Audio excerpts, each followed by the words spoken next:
doesn't bode well. Our we were supposed to. There we go. That worked real well. Right? That was terrific. Let's try it again. Boop, boop, boop, boop, boop, boop, boop, boop, boop. I don't hear anything. I'm supposed to hear, like, our theme and stuff. Yeah. That's it. It was what's really funny is, like, I tested it earlier and everything's working. I had a hard drive crash today. A sci-fi radio. Well, there's Oh, something. hey, there it goes. Now the ultimate power in the universe. We would be honored if you would join us.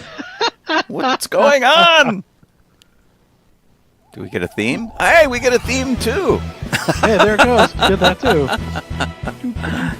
Oh my gosh. This must be a Thursday. I never could quite seem to get the hang of Thursdays. We're like right into the video. Everything's everything's awesome today. Yeah, I had a hard drive crash, and that made my day real weird. But right. So, hey, I will let you guys know that you were listening to DB94 over at sci-fi.radio. Sci-fi for your Wi-Fi. Or, conversely, you could be watching us on YouTube, on Twitch, on Facebook, any of those things. Oh, my gosh. And it's, it had to go this way because we have a guest tonight. And so, something had to go screwy because we got a guest. But that's okay. It'll be great.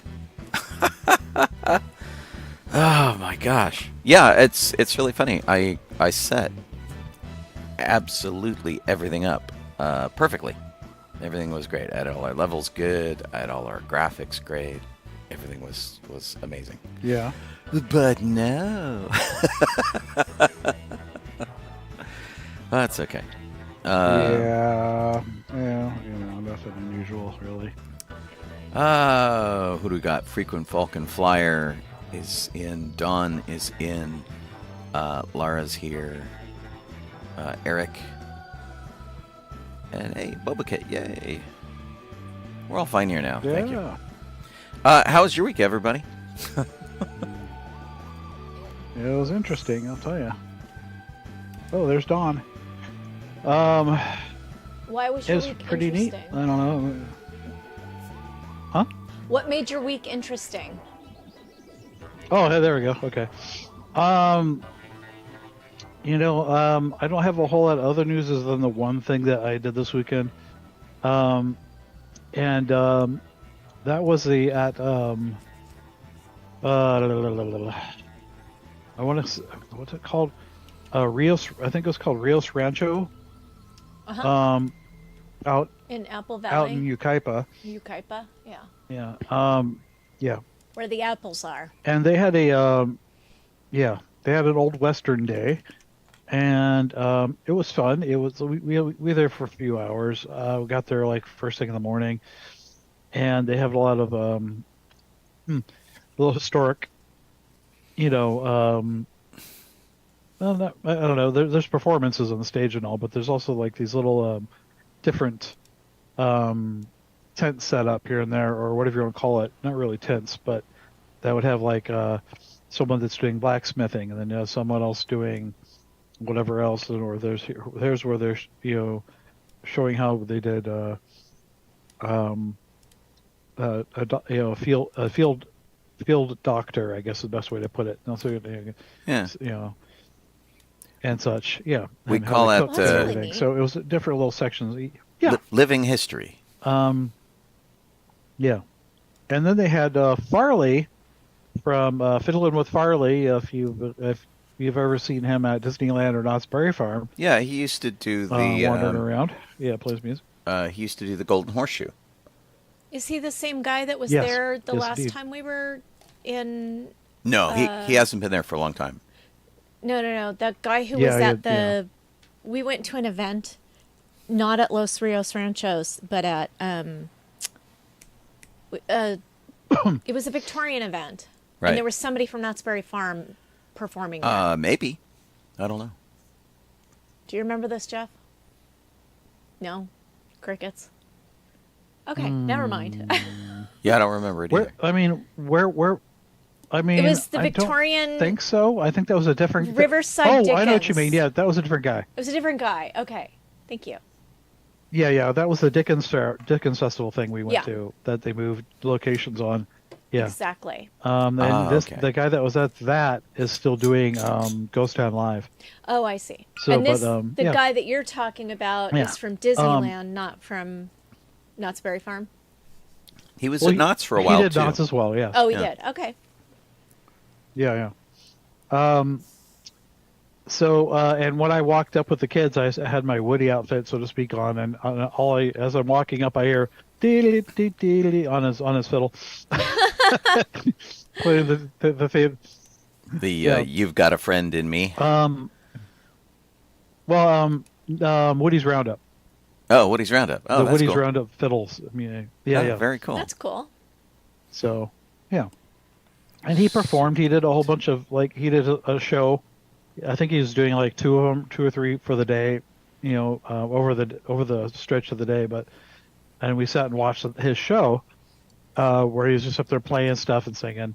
And then he had his own little tent set up, so you can go over there, and he had different little instruments that you could, Old West instruments as it were. So he had like the spoons and washboard and the wash tub bass and Cool. and such. And he taught everybody how to do it. So I put it. So it was a lot of fun. We did that, and I put a link in our show messenger for YouTube that shows. I uploaded the little thing where we're sitting around and I'm attempting with my phone to film this sucker with my phone and play the washboard bass at the same time, the wash tub bass at the same time. I don't think you can do that. Laura wants to know if there's video. It was. Yeah, I'm trying Yeah. to get at it. Okay. Yeah, it is. It was hard to do, but I achieved it. It's only like a minute long, but yeah, and I haven't uploaded the others. I recorded a bunch of his other stuff that he did on stage as well, but I haven't uploaded any of that. But yeah, we walked around and did that, and they have crafts and stuff you could do, like make wanted posters and make fans and whatnot. Did you make and a all wanted that. poster? Hmm? Did you make a wanted poster? Yeah, yes, I did.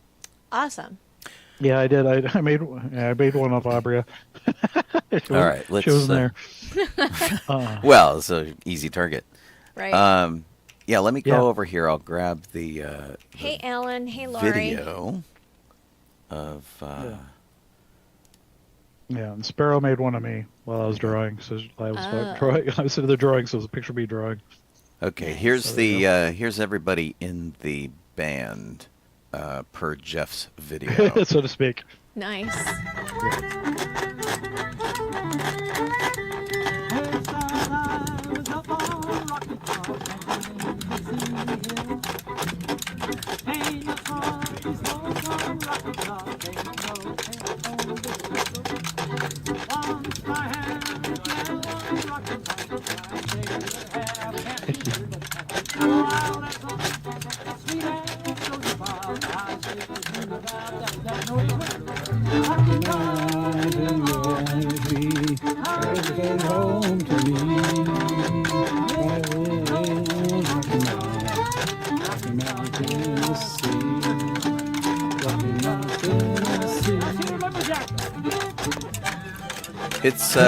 It's kind of interesting because like Owen is playing sort of a dancing puppet instrument. Yes.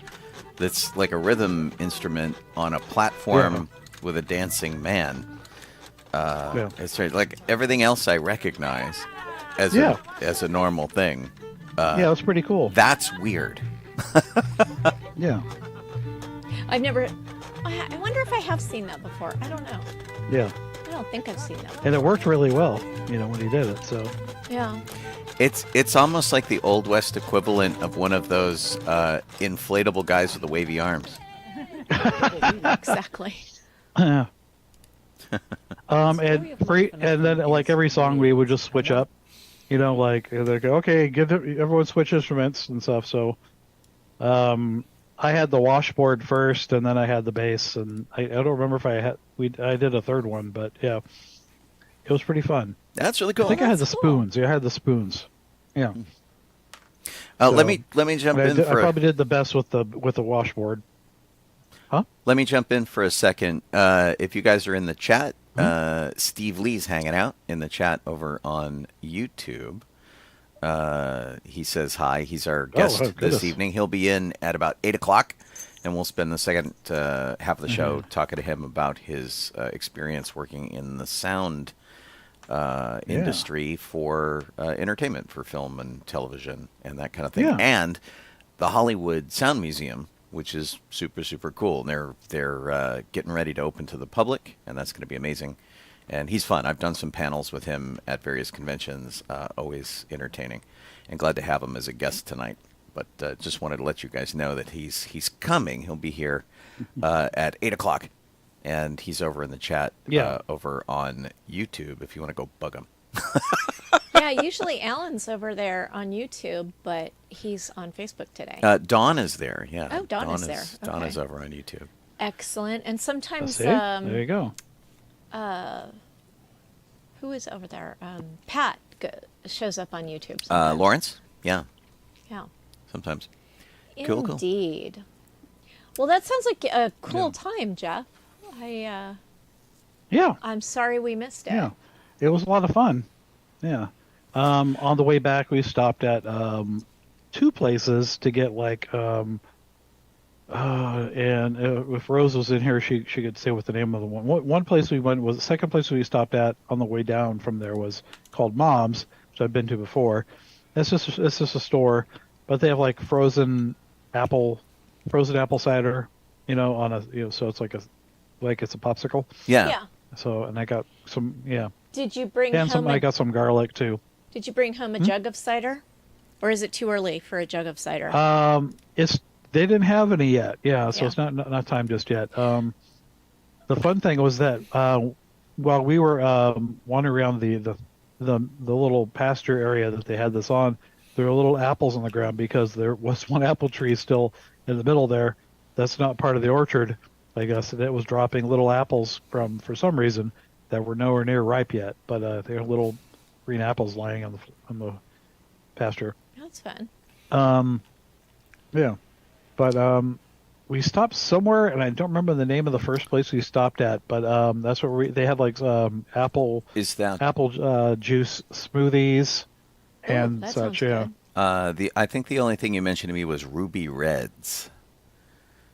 Yeah, that was where we ended up afterwards. We drove all the way back home and wanted to eat, and Rose wanted to eat somewhere that was cowboyish, so we went to Ruby Reds, which is in La Habra. And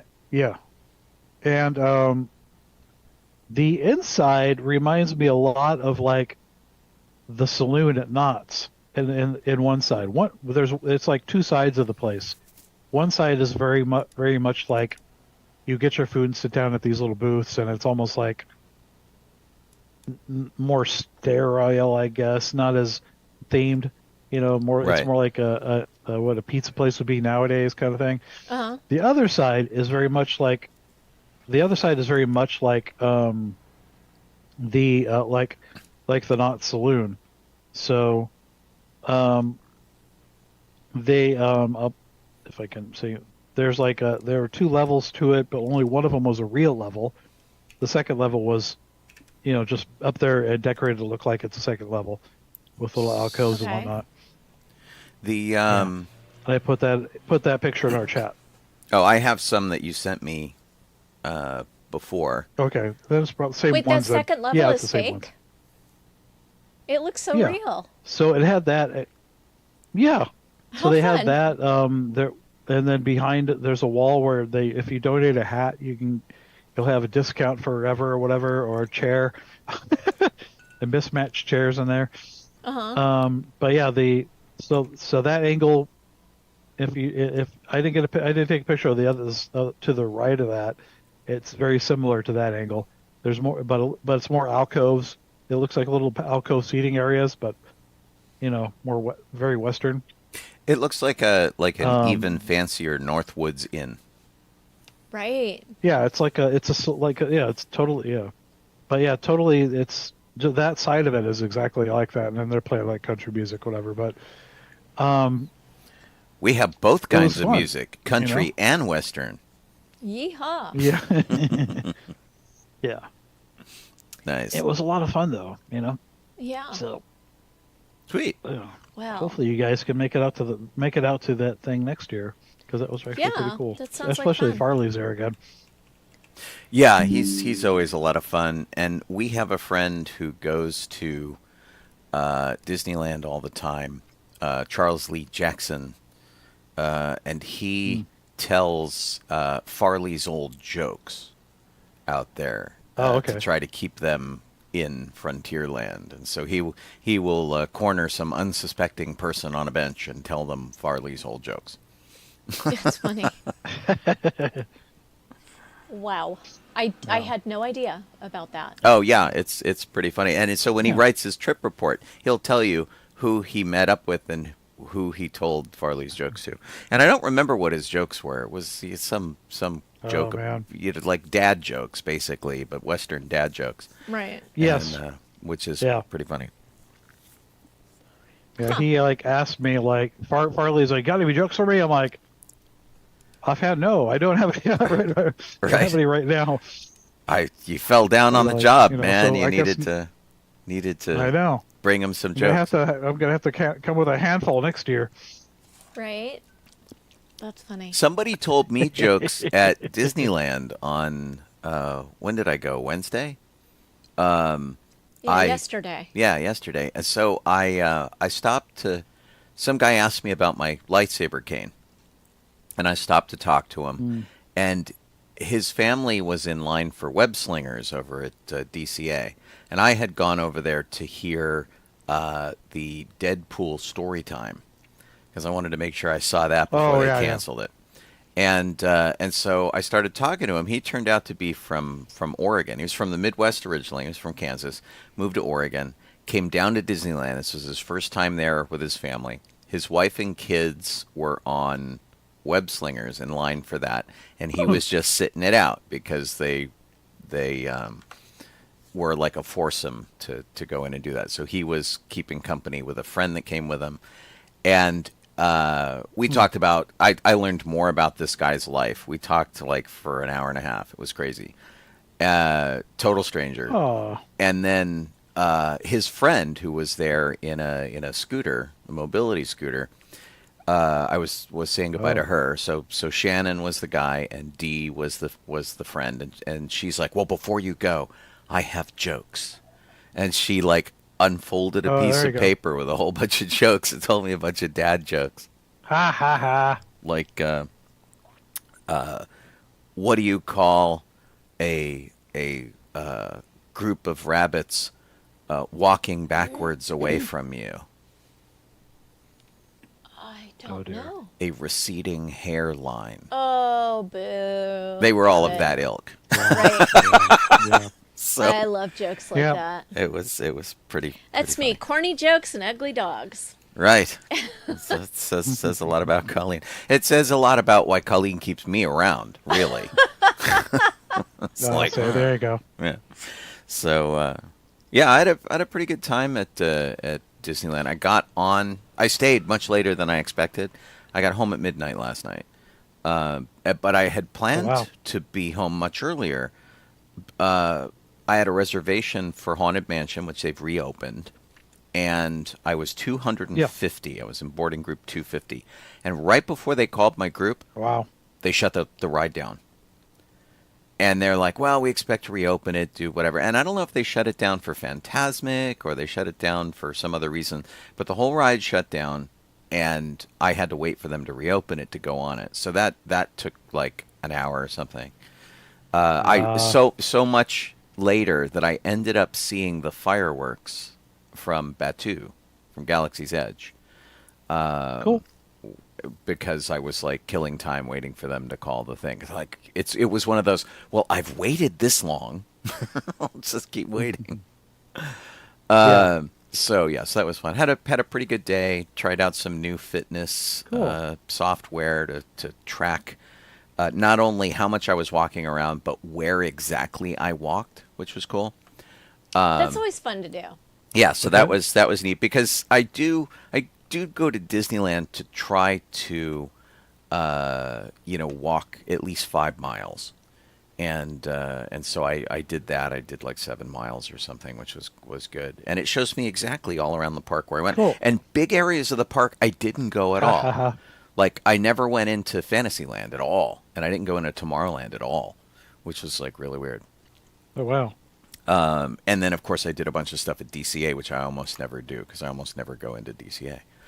But, Yeah. but yeah, it was a pretty good day. And then on the way home, I'm coming up Pacific Coast Highway, which by us is Lincoln Boulevard, and I'm making a left onto 83rd Street by where we live, and there's a trash can on fire, like Super weird. next to the bus stop. Wow. Yeah. And not just like, oh, it's flickering. The entire trash can was involved. And it was crazy. And so I pulled into the Wow. parking lot. I called 911. They sent, I was going to put it out if I had a fire extinguisher in my car, but I didn't. Obviously, I need to replace that. Well, the firefighters do like to actually be able to fight fires. Right. So there is that. It was really strange. And as I was leaving, like some other car in the parking lot also left. And I'm like, did that guy set the fire? Oh, my goodness. And watch the fire guys put it out? You know, what's going on? But yeah, that was really Oh. strange. And so of course I got Oscar. home and I was completely wired when I got home. All right. So I'm putting the link to Los Rios Ranchos fall events for apple picking season Oh, And- that's coming up. Yeah. in both Facebook and Twitch. Yeah. Because Oh, yeah. they've got like some great stuff there. It's crowded on when you go Oh, okay. on apple picking weekends, which opens on Labor Day. It's everybody from LA is there. So Yeah. Yeah. Everybody from the city goes there to have a country Yeah. experience. And Right. actually there are a lot of different apple farms out there. And the main one that was Yeah. out there was Riley's farm. This one is run by the Yeah. kids from there because like the family had politics and they fought amongst themselves. Yeah. and we the- do not recommend that you go to Riley's farm. Riley's farm actually, No. in the interest of full disclosure, they got in trouble because they were a destination for local school tours, like field trips, and the guy who runs it is kind of a little loopy, and they stopped sending the kids there because he was kind of nuts, and he got mad and he took them to court, and it got ugly, got really, really ugly. And so where Jeff went, those are the kids who are like, yeah, we don't want to deal with any of Yeah. that. We just want to have a fun apple experience for Well, people. the guy who owns Riley's farm Yeah. also was part of the January 6th January 6th thing. Yeah. Yeah, stuff, like I so- said, he was loopy. Yeah. So, yeah. Hey, well, Yeah. what goes better with insurrection than apples? Oh, yeah. Right. So, I want apple Yeah. cider Sean and I- donuts now. did you, Sean, you went to an event on Saturday, didn't you? They had those. Yeah. Ooh, they had apple cider donuts? Yeah. One of the first place we stopped after we left, Los Rios Ranchos had the donuts. Nice. Oh, Yeah. nice. Those are so good. So Rose and Owen got some. Yeah. Nice.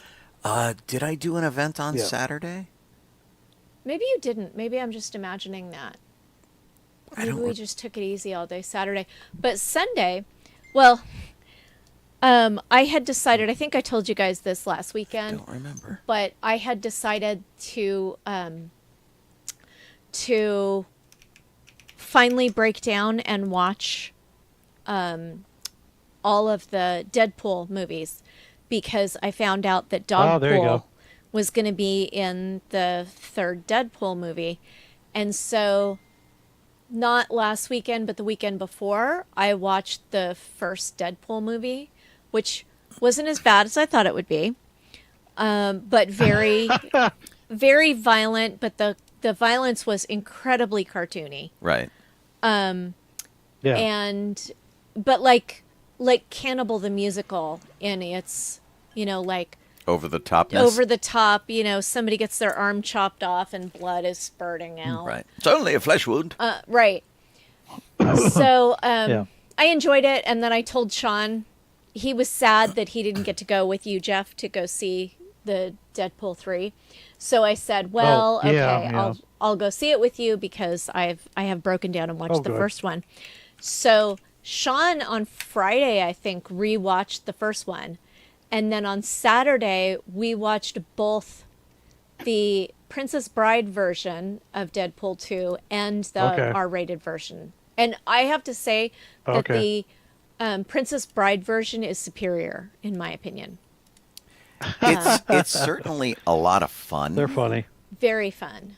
Yeah. Yeah. And then we went on Sunday. We went out to have a burger at Hop Dottie. And then we saw Deadpool and Wolverine, and then we went out for ice cream cones. Right. So Yeah, I didn't. cool. fun-filled Sunday. I didn't do an event because of all the Deadpool stuff. I think we stayed home, and I got to tell you, Colleen is gonna leave me for this dog. I will not. Yeah.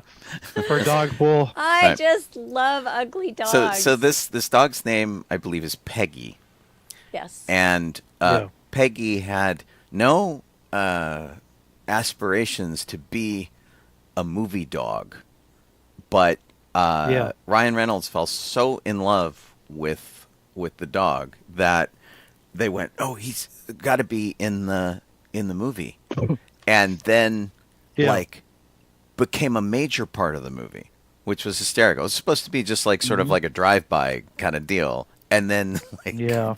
they kept working more and more stuff in with the dog. It's absolutely hysterical. Right. And Yeah. I don't like.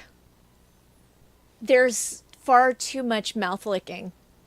It's super gross, but really funny at the same time. Well, but that's what made it so funny. Yeah. And that was one of the tricks that Peggy learned. Peggy learned how to jump into Ryan Reynolds' arms, how to land on a mark, and how to lick cheese off people's faces. Yeah. And in the picture that Sean just showed, there was like, I don't know, 2 or 3 inches of tongue there hanging out of Peggy's mouth. Yeah. In the movie, it looked like there was 4 or 6 inches of tongue. It was just this long tongue, and it was really gross, Right. but really funny. Well, and I love ugly dogs. And Peggy has a Wikipedia page and a Of course. Instagram. Of course, you can follow her on Instagram. But yeah, I'm trying to find a picture that has like even more tongue. What's really funny is that like outside of the costume, she's really like crazy scrawny. Yeah. It has like an uncomfortable number of nipples. Right, I don't know right. what's It's going on there. Like all massive That's nipples, like, and ew. she's half pug and half Chinese. Like dog. Chinese crested. Yeah, which Ugh. is really just Wow. funny, and the run to the litter. It had like so much stuff against her, and I absolutely love that she's like the breakout star of Yeah. this major Hollywood picture.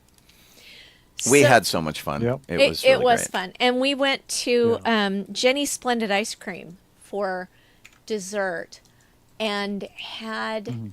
We were going back and forth because a lot of times when you go to these fancy modern ice cream places, the ice cream is like, it's so full of itself that it's not as good as just plain old ice cream that you get at Rite Aid, which used to be Thrifty, Right. Oh, I which is know. pretty good ice cream.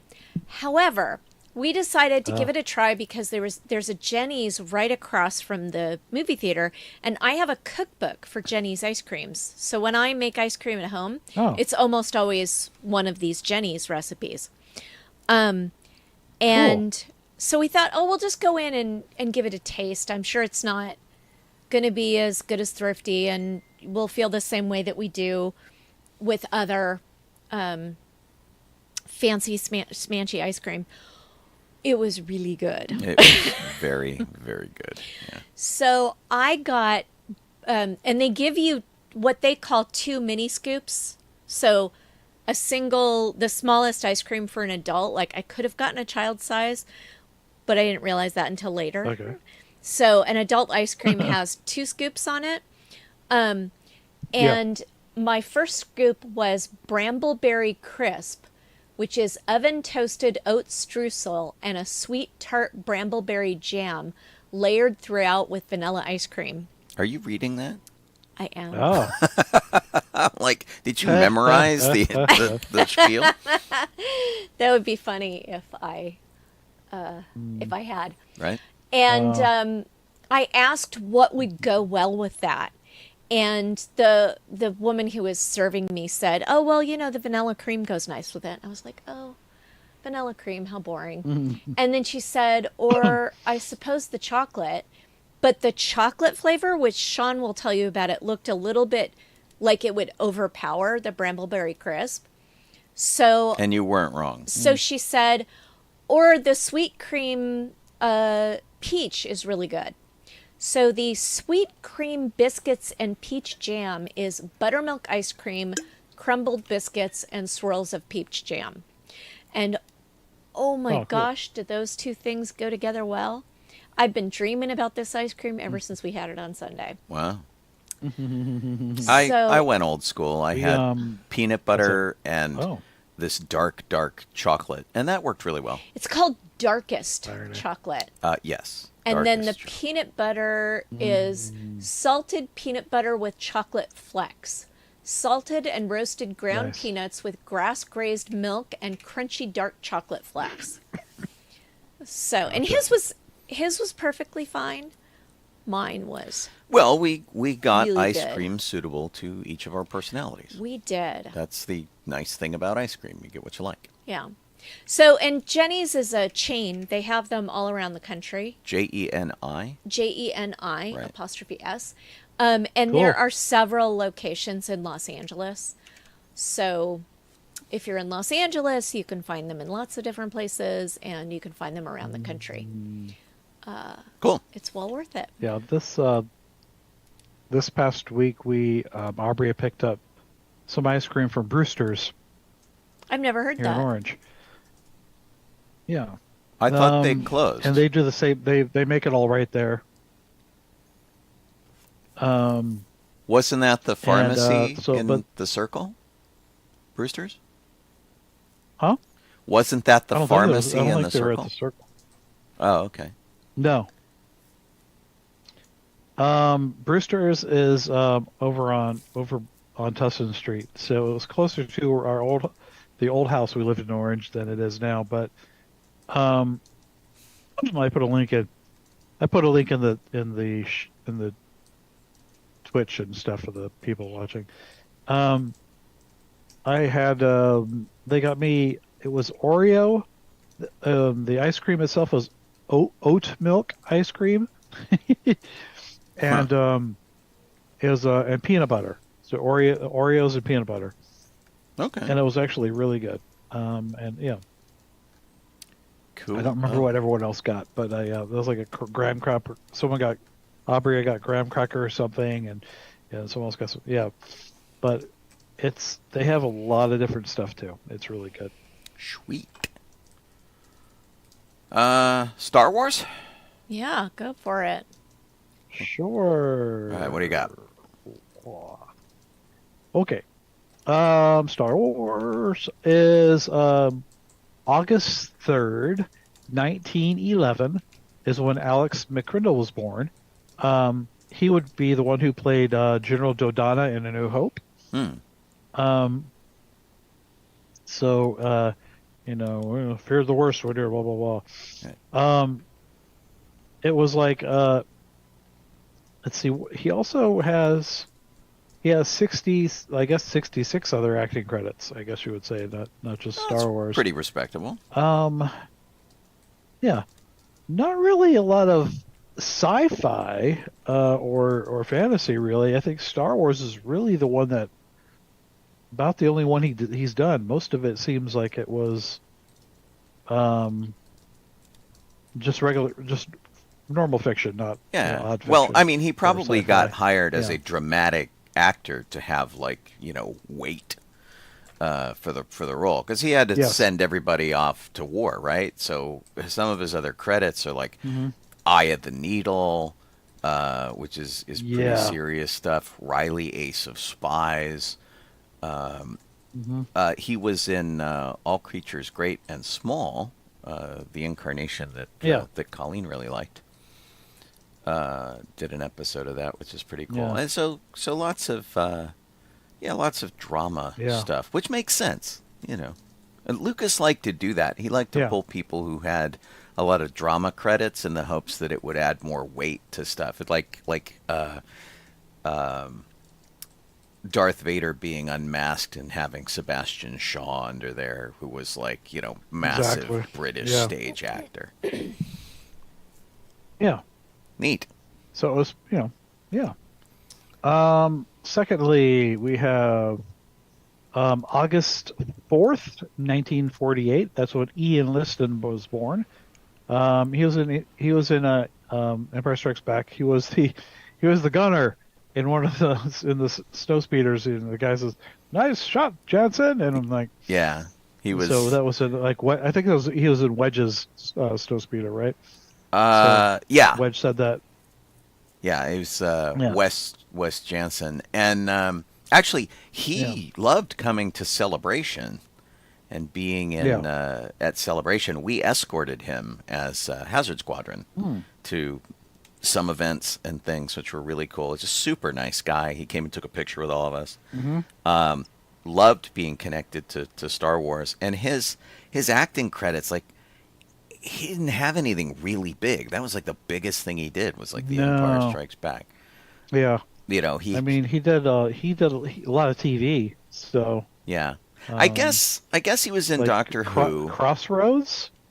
Yeah, Doctor Who and Crossroads. Yeah. 72 episodes of Crossroads, so he was on that for a while. And he was a soldier in A Bridge Too Far, which came out the same year that Star Wars did. So 77. Yeah. Big year for him. And he was in Z Cars, but everybody in Britain was in He was the Empire. the Z Cars. Yeah. Yeah. That's pretty. So- No, he was a super nice guy, and I Yeah. was really glad to have met him. Yeah. What kind of history you got? Lastly, is normal history. What? What kind of history you got? Okay. We have August 5th, 1977, and that's when Darth Vader met Wolfman Jack on his show Midnight Special. Now, I could be wrong about that, It's kind of weird.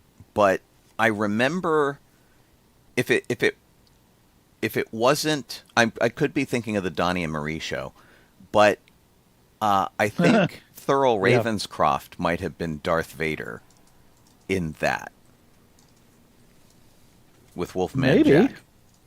So That's that's pretty I don't funny. know. I have to look that up. I have no idea.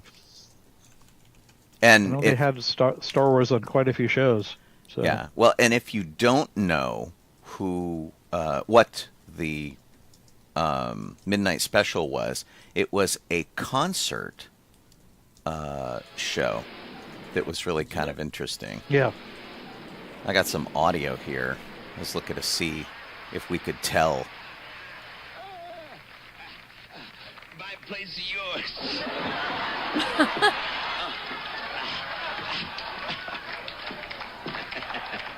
Ladies and gentlemen, Lord Darth Vader of Star Wars. It'd be funny if he doesn't say anything. Nice to have you with us. Yes. In the movie Star Wars, I remember at the end of the picture, you floated out into outer space, kind of like spaced out. You understand, so to speak. Now, you flew all over space. How come you landed here in Burbank, California? I am looking for slaves. Wow. Now we know about Anakin. Wow. Yeah, whoa. Not Thurl Ravenscroft, so it must have been the Donnie and Marie show. Yeah. Where Can't he was. really tell who that was. I think it was just some dude in a suit. Yeah. It might have been who was doing appearances at that time. We always go through this guy too, and he's like, because he was tall enough to fit in the suit or something. Right. Well, he was the guy who did it for like from Dawn Post Studios. They're like, oh, we need somebody to be in the suit. Can you do it? Yeah. And I feel like a complete idiot because I have had dinner with him. Oh, and I can't think of his. Oh, Kermit Eller. That's who it was. Okay. And basically he was like a big guy who could fit in the suit. So, yeah, that's really funny. It could have been him. Who knows? Yeah. Maybe. I mean, well, yeah. I think he's the guy who did the footprint ceremony too. Yeah. At the Chinese Theater. Okay. Very interesting. Our last bit of history, August 7th, 1980. And I thought this was kind of cool because I thought they got it relatively quick. Empire Strikes Back opened for the first time in Australia. Down under. So, yeah, among the dingoes and the kangaroos, they are. Cool.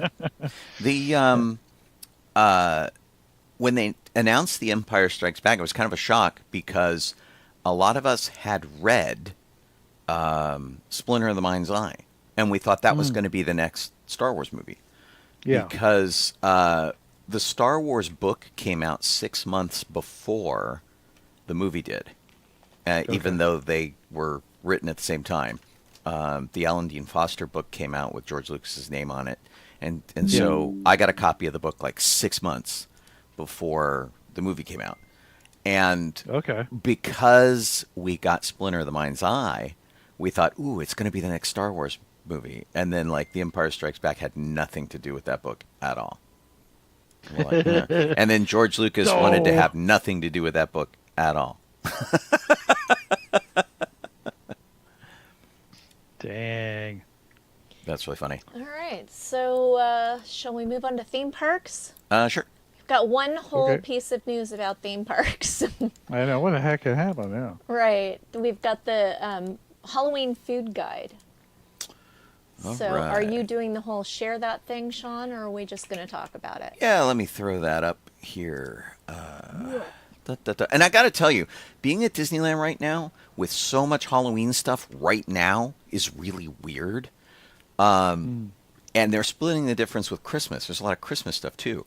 And really? There's so much Halloween stuff everywhere though. Like I went to Adventureland and I walked into the store that's that section where it's like usually Indiana Jones stuff at the corner over by the Tiki Room across from the Jungle Cruise. Yeah. And it had weird stuff like it had a ceramic pumpkin with a stitch coming out of it that you could, I don't know, put a candle in or something to light him up.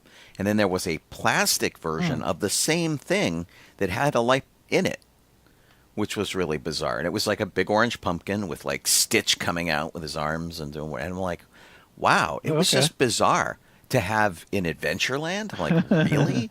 This has nothing to do with Adventureland. So I feel like Disney's like kind of overboard this year.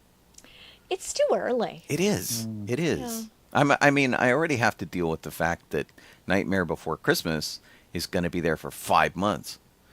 Like, come on. Yeah. Yeah. What do we got? Oh, that's cute. Food. The little green alien guy. I thought the pumpkin macaron was kind of cute, except the Mickey ears on it look like they're made out of plastic. The pumpkin macaron. It was at the very top. Oh, was it? Oh, that's Yeah. what we were looking at. Yep.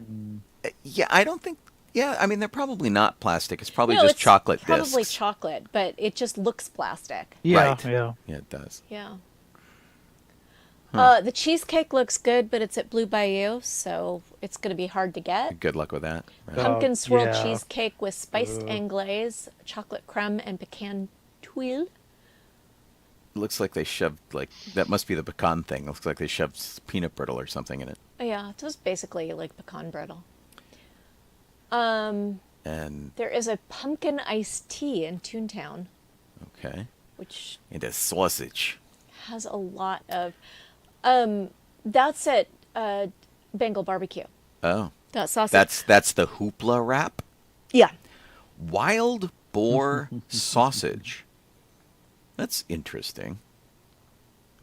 Okay. That they would get an exotic meat. sort of. Yeah, yeah. Yeah. It's kind of crazy. I thought it interesting that if you go to Edelweiss Snacks, which Yeah. is lower down than the photos you have there, and I'm skipping entirely Past the churros. past all the churros. Wow, that is a scary looking churro. I mean, I think churros have gone too far, in my opinion. The churros have gone too far. Yeah. It's really funny. Oh, Steve says he worked on Nightmare Oh, Before there it is. Christmas. He did. cool. Yeah, it's it is crazy. Yeah. Right there is Yeah. where I wanted you to stop. Okay. That fantasy garlic cheesy brat is a bratwurst in the cheesy garlic pretzel bread that they normally have in Fantasyland at the Red Rose Tavern. That a lot of people have been. It's like a Disneyland hack, Right. where you go to Fantasyland and you grab one of those pretzel breads, garlic bread, and then you run over to Adventureland and you get whatever kind of skewer you like, and you open up the pretzel bread and stick the meat from it in it, and you have this sandwich. So you get a skewer from Bengal Barbecue. Oh. And so now they're offering their own version of that with a bratwurst in it, which It's- actually looks kind of good. It's a cheesy brat in the worst way. Yeah, Isn't this the place that has the turkey legs? it is. Okay. Sadly. Well, they're dead to me. They are dead to you. And this Alpine Almond Delight, which is a Danish that's right there next to the brat, Right. it looks good, but I reserve the right to say that it's not good because, And I'm sure it's smaller than it actually looks. yeah, the things like this that are served in the little trays like this that they have at, not Gibson Girl, more this way, the bakery Oh, right. at the end of Main Street, the castle end of Main Street. They're usually just not very good. Well, like and- they look good in the pictures, but then the taste is just not Those, when they come in a little container like that, that's usually indicative that they've been prepared in advance there. Yeah. and brought there. And, of course, they can't cook everything on site, but still, that's kind of nuts. They have a Darth by chocolate at the Galactic Grill. That's- Chocolate pudding with a Darth Vader and a tiny little It's lightsaber. very cute. Yeah. Darth by chocolate. Totally. Yeah. You don't know the power of antioxidants. Gibson Girl has a rest in chocolate sundae. That's cute. See, those are the ones that we usually get. We'll get that sort of Mickey cone, waffle cone bowl thing with some ice cream in it. So I woke up this morning not feeling well. I had a headache and my eyeballs hurt, and Yeah. it was just the worst. And I wanted juice so badly. If I had had access to this Transylvania Transfusion, which is dark berry and cherry punch garnished with fresh berries, I would have. At the Harbor Galley. That's Yeah. pretty good. Well, you said that you had a craving for a particular juice. When I was 15, we went to Hawaii. We went to Kauai for a week's vacation. Oh, okay. And Nice. you fly into Oahu and then you take a small flight over to Kauai. And it was Aloha Airlines that we took as the little jump. And they served, instead of serving like soda on the plane, they served passion fruit juice. And oh my gosh, Oh, I was okay. craving that. It's just a really super sweet juice. So There's a luckily, aspirin worked in lieu of juice. Oh, Because well, I that's didn't have good. access to any juice and didn't want to go to the store. The Jolly Holiday Bakery Cafe looks like they have a fancy Pop-Tart. They probably do. Hazelnut brownie tart with chocolate frosting. Wow. But it doesn't really look like a brownie. It's So basically, it's a Nutella Pop Tart Yeah. with chocolate frosting. Ah. And they've got Bizarre. the And jack-o'-lantern sprinkles. Mickey pumpkin macaron that was Right. at the top. And it is filled, it's a Oh, pumpkin macaron shell filled with caramel buttercream and pumpkin cheesecake. It doesn't say what the Mickey ears are. I'm sadly. sure it's just a chocolate okay. disc. Yeah. I'm sure they have like a mold and they're making the stick and the ears and they're just like churning them out. Right. Yeah, I mean some of the stuff looks Hey, pretty little good, lady, eh? but The, who can have? Oh no! What is this? No! Yeah, isn't that gross looking? It's a blueberry corn dog. It's a corn dog that's Well- been topped with blueberry compote and bacon powdered sugar. It's too much. Disney. Too much. And I And would it's take, only $23. they've got a pumpkin muffin with cream cheese icing. I would totally ditch all the cream cheese frosting and just eat the pumpkin Just eat muffin. the pumpkin muffin. And I also would not eat whatever that garbage trick or treat mix with gummy worms. Yeah, And it doesn't marshmallows. it Yeah. doesn't look good. It looks like something you make out of desperation when you're like, I really need something sweet. And you go into your cupboard and you're like, I've got mini marshmallows and Right. I've got some It's like pretzels. I don't have enough to make Chex Mix, but I can make this. Right. Okay. It's the snack of opportunity, like whatever you have on hand. And I also don't like the, I'm just negative Nelly here. The, when they Oh man, jeez. make beignets with the different flavored powders on them, Yeah. powdered sugar, I'm not a fan. okay. I want a beignet that is just a plain powdered sugar. Yeah, beignet. although the thing that disappoints me, this is a tangy apple beignet, and the tangy apple part is just the sugar on it. Yeah. If it had apple filling Yeah. in it, which, would not quite make it a beignet, I would be all over that, though. I mean, that would be great.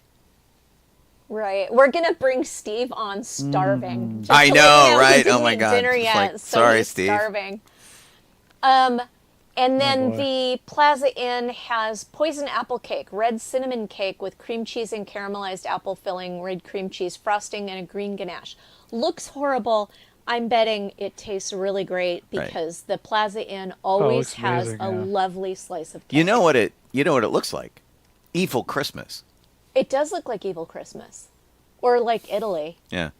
One of those things. There's a lot of food here. We're only a quarter of the way down the page. Oh, really? Yeah. Oh, this- Yeah. maybe they have stuff. We Yeah, we geez. haven't done anything from the other parks, and we've only got 7 minutes to the top of the hour. So There's an iced Mexican hot chocolate that's at the Del Zocalo, which looks pretty good. there's something gross looking here. What could it be? It is a strawberry. It's at Tiana's Palace, and it's a strawberry pie filled beignet, strawberry cream filling. There you go, Sean. A beignet with a filling. It's down below that. Oh, dear God. Topped with strawberry glaze. So it has your filling, but it looks really gross. I got stopped at the Embers con Queso, which is hot, crunchy. They're hot Cheetos with nacho cheese and jalapenos on them. I can't believe that's good because hot Bizarre. Cheetos would melt really quickly, wouldn't Right. they? I mean, if you got cheese sauce on a Cheeto, wouldn't it kind of melt? There's the red Yeah. thing I was talking about. I see it. Yeah. It looks like it looks like zombie brains. It looks unfortunate. Oh, okay. Ooh, we can get it by mobile ordering. Oh God. I would, however, eat Yeah, the Red warm Rose Tavern pumpkin has spice something good. fritters. So What did you say? What was that, Jeff? Red Rose Tavern has something. God, everything.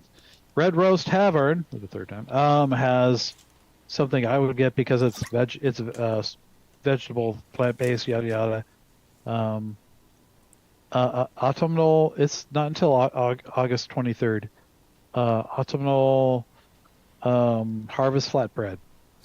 Oh, it's roasted butternut squash puree, like, roasted yes. mushrooms, plant-based feta, and roasted diced butternut squash topped with garlic miso sauce and fried sage.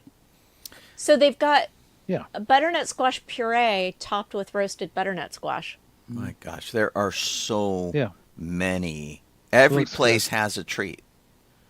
And this Well, is, they've figured out what is the thing that people are there for, and I the guess. food. I'm scrolling through DCA and like, so the Hollywood Lounge has something like 15 different things. are they all drinks? A lot of them are drinks. Yeah. Yeah. And they're drinks. They're alcoholic drinks. Oh, yeah. And beers and stuff. The Jack Jack Cookie Num Nums has a monster baby cookie, and it's got like a little one of those little printed chocolates. Yeah, it's kind of cute. Yeah. I'm not a fan of the Jack Jack Cookie Num Nums.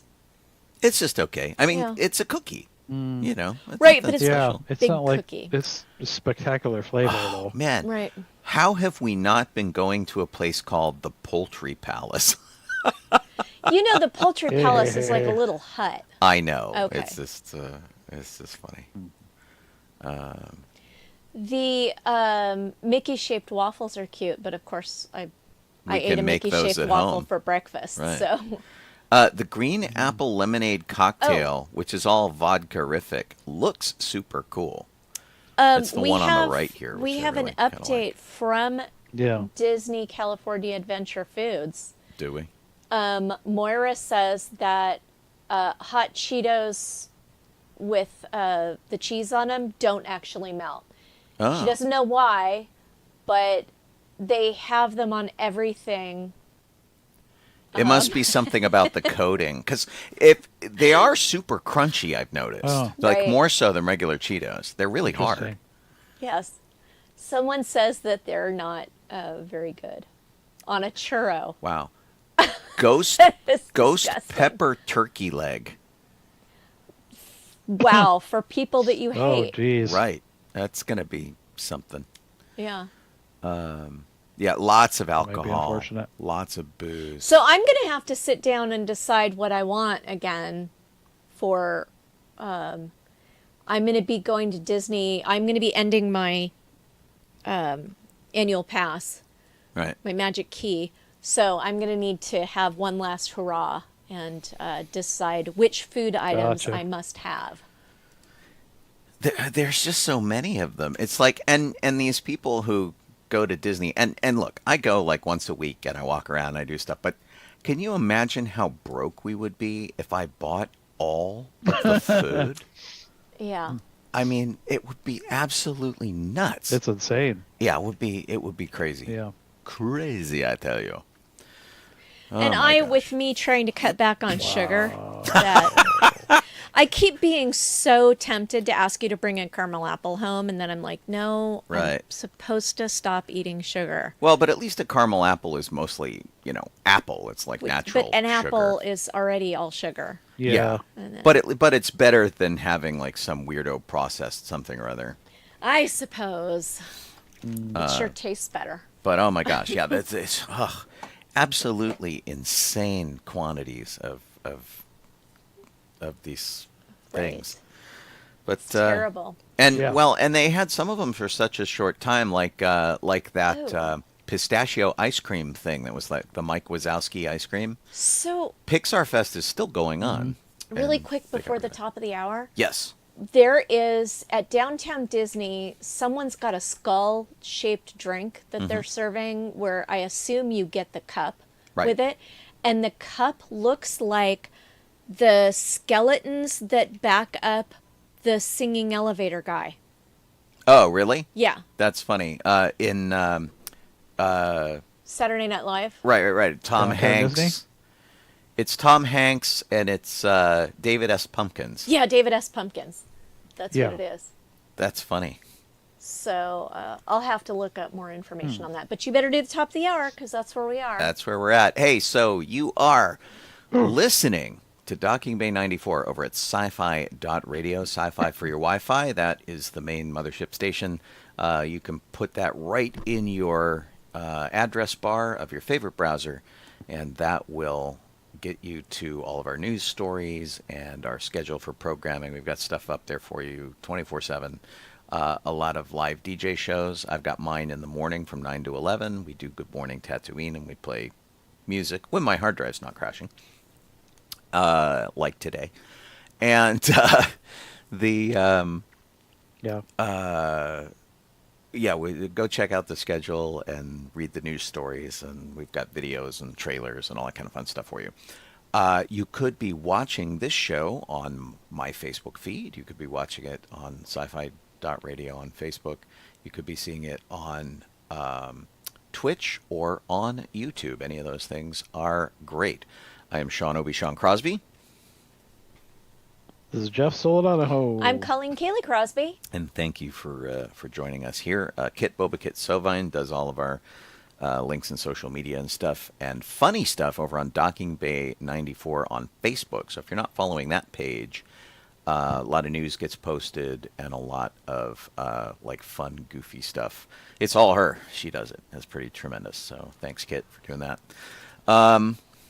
All right, so I've been telling you about our guest who has been very patiently waiting for the past hour. Yeah, we didn't expect him to wait the whole hour, so sorry. Right, exactly, and going, hey, what the what?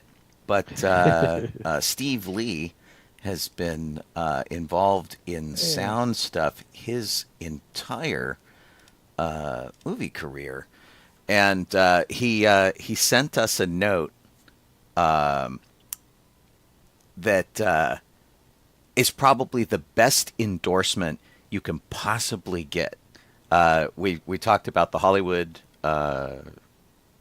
Sound Museum, which is opening up, and check this out. If you guys are super Star Wars fans, you know who this is. Steve Lee and I were just talking about you the other day. Oh, really? Okay, sure. Steve's an old friend, right? And he's a fellow, lover of the past of sound. Yes. There's not many of us left. We're trying to keep it alive. Yes, he's working on the Hollywood Sound Museum right now. I heard, right, exactly. Yep. Yes. You have to recognize Ben Burt, godfather of special effects, Nice. sound effects. Good old Ben. Amazing. And I'll tell you, man, with him in your corner, how could you possibly go wrong? Steve, welcome to the show. There are ways. There are ways, Sean. We can't go wrong. Right. Well, and I'll tell you, so I did a cool event where I got to be a Jedi up at Skywalker Ranch and teach a bunch of press guys how to fight with lightsabers. They were doing some video game, and Ben came over, and he's like, "Hey, I've been watching you, and your sounds are pretty good for your lightsaber. Where did you get them?" And I said, "Well, I put them together, and I pulled them." He's like, "Yeah, they're pretty good, not bad." And he goes away, and I thought, "Oh, cool! I just got to talk to Ben Burt a little bit." Well, he comes back in about a half an hour. Protective of those sounds. He hands me a memory card. And he's like, here's my lightsaber sounds. Go fix yours. Oh, that's Ben. No, he's great. He was absolutely. Ben has been a friend and mentor for a long time. That's very cool. So, in case I didn't adequately explain it, Steve Lee has a long career in Hollywood working on all sorts of amazing movies that you love, just flat out. And now is doing this like absolutely insane Hollywood Sound Museum to keep that history alive, which is really terrific. One of the pictures that really makes me laugh every time I see it, because I've got you on Facebook, of course, is you holding the reel of the Wilhelm scream. Oh yeah, yeah. Well, it's a copy. It's the master was at Warner Brothers, and then it moved to another location. But we all had copies of that thing, and I was holding the shop master, a 35 millimeter print of it, which is in the museum. But yeah, that Scream and I have had a very interesting relationship. I'm actually finishing up a documentary there's a documentarian named Anna Quinlan in New York City who is finishing up a documentary on the Scream. And I was helping her so much that she basically made me one of the producers on the film. Wow. Oh, wow. So yeah. Oh, that's super cool. Yeah, that's going to be coming up. It'll be coming up at the end of the year.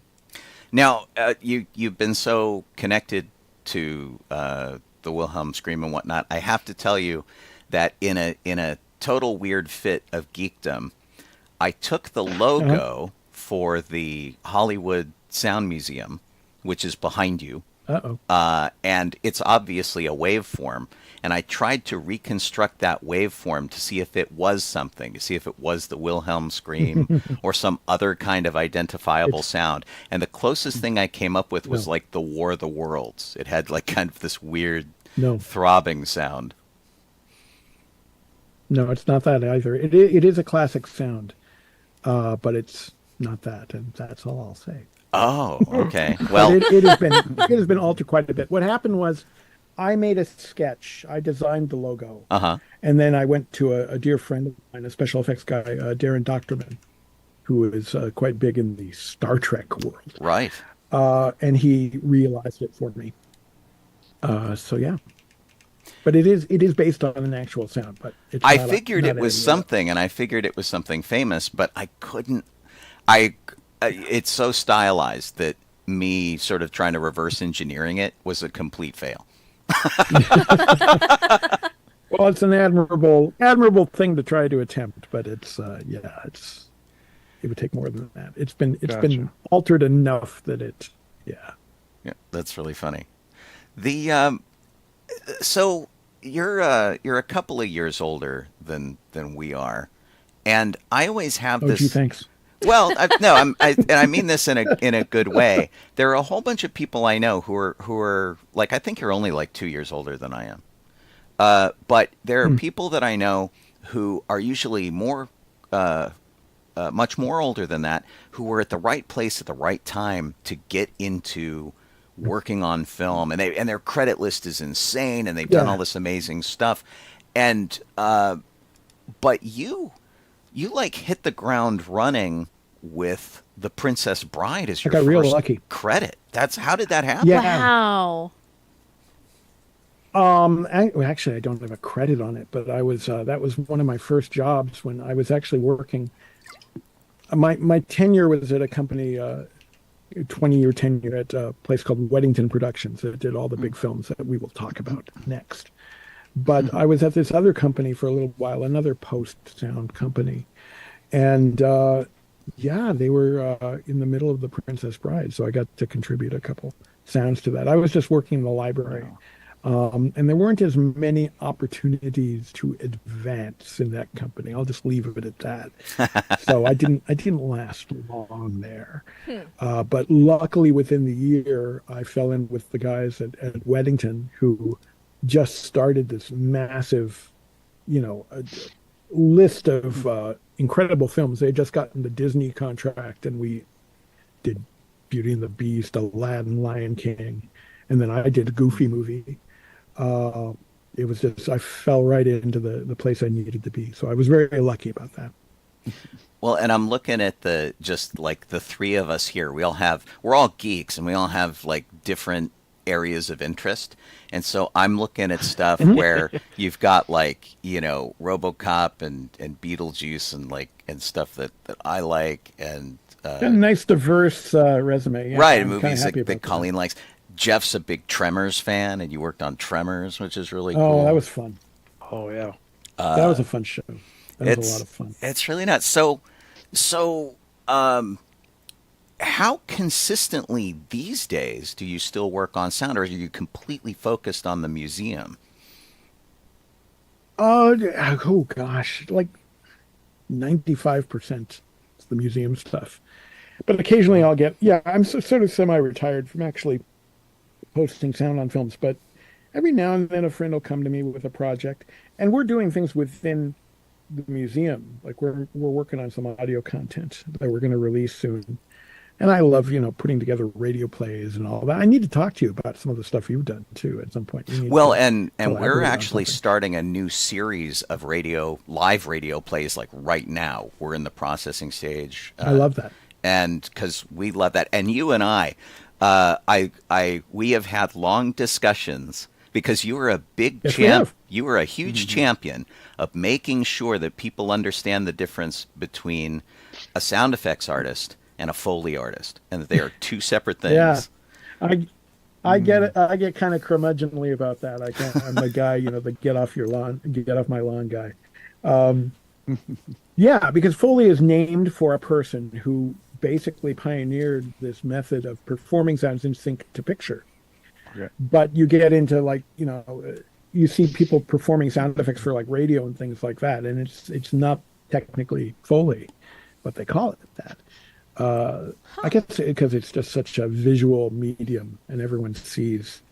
I think it really started with that L.A. Times promo with John Rush, the Foley Walker. Do you remember those trailers that they used to have? They used to have all the different crafts represented in little movie trailers In front of the movies, featured. yeah. And one of them was. Yeah, it was really nice. It's on YouTube. Well, and but, I think that's kind of where it's. The technology is the same in terms of creating sound, but Foley is done so specifically for a specific scene, and to match the cinema and to fit the cinema. It is a different discipline. Yeah, which is cool. Yeah, so you almost have to have like a musician's mind too, because there's so much timing involved and all that. It's a performance. It's an indigenous performance to that film.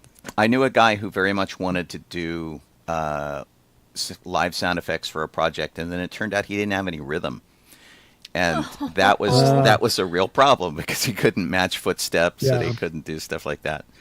Are you going to? I want to talk about the museum a lot, and Colleen and Jeff. Me too. Jump right in and if because I don't want to.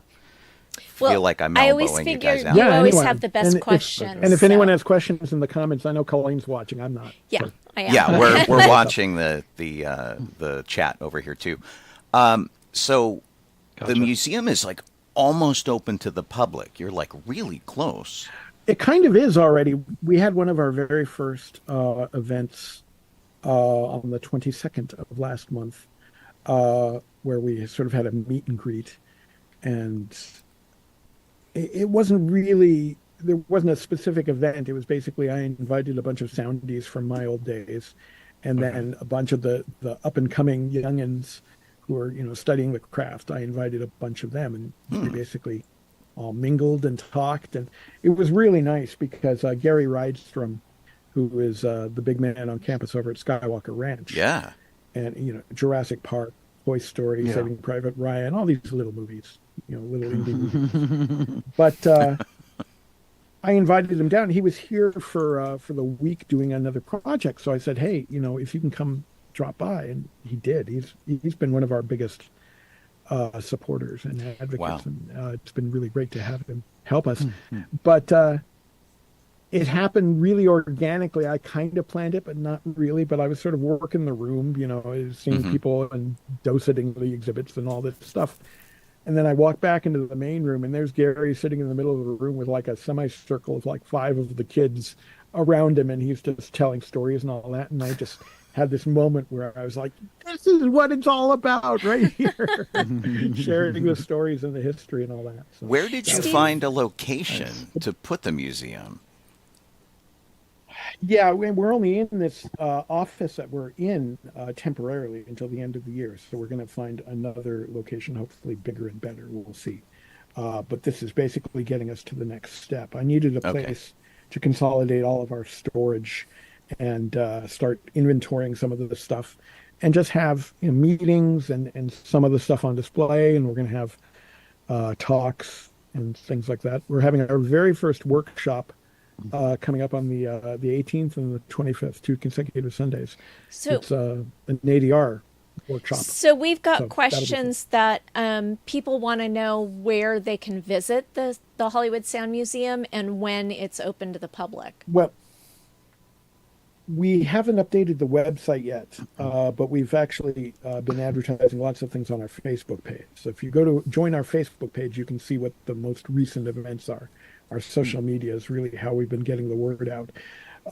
But right now it's going to have to be reservation only because we're in a small office, so we can only handle about 20 people at a time. Okay, so people need to make a reservation, and then you give them the information on... People will find the information online and email me or contact us through the site, and we'll make an appointment and have you down here. Awesome. As it is the ADR workshop, we only have about a dozen openings. We've already booked a couple. But we have to. It's got to be by reservation. Yeah, that actually looked really cool. And is that a workshop that you guys are charging for? Is it a workshop that you're doing as outreach? Yeah. Well, we're all donation based. With the Hollywood Sound Museum is a 501c nonprofit. So yeah, it all goes straight into the museum. But yeah, there is we're charging. What are we charging for the ADR thing? I think it's $150. It's a 2-day thing. You're going to spend time on an actual ADR stage and record lines like any actor would come in to replace dialogue on a film. You're going to learn the whole process. It's going to be quite good. Yeah. That's pretty awesome. As someone who's done a fair amount of voiceover, that's one of the areas I've never done, but it's also an area that I hear is one that you need to be involved in. You need to get into a loop group to work consistently. That's kind of why we're having this. It's a lot of my actor friends don't have that experience, and sometimes they'll get hired on a gig and go to an ADR stage and feel real intimidated and all that. So this kind of will dispel some of the mystery about it and just, no pressure and learn it and have fun and, loop a line from one of your favorite movies or something like that, just to experiment and see what it's like. Ooh. Yeah. That's pretty cool. There was a museum, and it's long gone now. It was sort of in the basement over by the Chinese in a little shopping center. That was I remember, like the Hollywood. They have the Star Trek set too. Movie museum or something. Yeah. They had the Cheers bar. They had the the Cheers bar. They Next Generation Bridge. Next Generation sets. Yeah, they had a bunch of stuff. Yeah. But the coolest part of that museum for me, they actually had a pretty good audio section, and you could go in there and you could record dialogue for movies, and they would overlay it, and they had a sound effects display and things. It was all very rudimentary because it wasn't their focus, but the fact that they did anything with it actually was pretty good, and it was just about the most interactive thing they did, and so that's sort of like. Yeah. In the back of my head, that's kind of what I'm thinking the museum is that, all of these sort of exhibits. Hopefully when we get bigger and make a little bit more money through donations and some of our grants, we want to have more interactive exhibits like that where you can actually perform stuff to an automated booth. We're not there yet, but it's on our list. We do have a few little interactive exhibits. We have a couple little computer kiosks where you can actually go through and browse our sound effects library and some of the stuff that we have in our collection, all digitized, and you can look at it by film and listen to things like some of the films I worked on and some of the old classic sounds like the old John Wayne Chinsock and the giant ants from them. It's a very eclectic kind of thing, and we're adding to that all the time. So that's really fun. And there's an interactive exhibit on the Wilhelm Scream, too, where you can click and watch clips of it and all that sort of thing. That's fun. I always like to try and pick it out when we see movies. Well, it's interesting because there are 6 screams, and the last 3 are the most recognizable. But every now and then Ben isn't really doing it anymore because I'm afraid I kind of ruined it for him. He's accused me of starting a cult, basically, getting the word out. We talk about that in the documentary. Yeah, it's kind of a double-edged sword for me. But there's 6 screams, and the first 3 aren't quite as recognizable as the others. So I could play it for you if you want. Let me see if I have that. Oh, yeah. Well, and who figured out that it was probably Sheb Woolley who did the scream? We actually we conclusively determine whether or not it's Sheb in the documentary. So you'll have to see it to find Nice. out. And for you guys listening, yeah, if the name here's- Sheb Woolley is itching at the back of your head, he's the guy who sang the song "Purple People Eater." But he did a lot of acting. He was a fascinating guy. He was on Rawhide. He did a bunch of stuff. Yeah. All right. Here is the Wilhelm session. Man getting bit by an alligator and screams. Good out there. Okay, right. Good.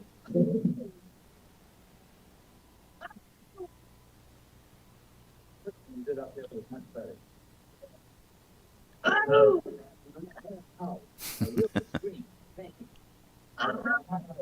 There it is.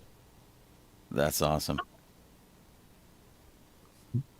It's really fun. So those last three are like the signature Wilhelm. But They were hard to those are hear, those two. unfortunately. Hmm? They were hard to hear, Say that again? unfortunately. Yeah, coming I'm through sorry. the Okay. speakers is a little hard to hear. But oh well. I love hearing people's Well, come to the sessions. museum. You can hear them there. I love hearing people's sessions in the booth. Like Disney did a really neat thing when they were celebrating an anniversary of the Haunted Mansion, which was they released all of the sessions with Paul Frees, who had done the narration for the Haunted Mansion, and the different attempts he Those made. have been traded around. Yeah. And just to hear it, like, I'm glad they finally the different officially characters released that he did and things. Yeah, it was really great. Yeah, he did a bunch of takes. I do Disney talks all the time. Because Jimmy McDonald, who was the guy, the Disney guy, I was a huge fan of his. But I have a few of his sessions and all that. Let me see if I have the Haunted Mansion thing. He did. Here we go. You'll like this. We find it delightfully unlivable here in this ghostly retreat. Every room has wall-to-wall creeps, and hot and cold running chills. There you go.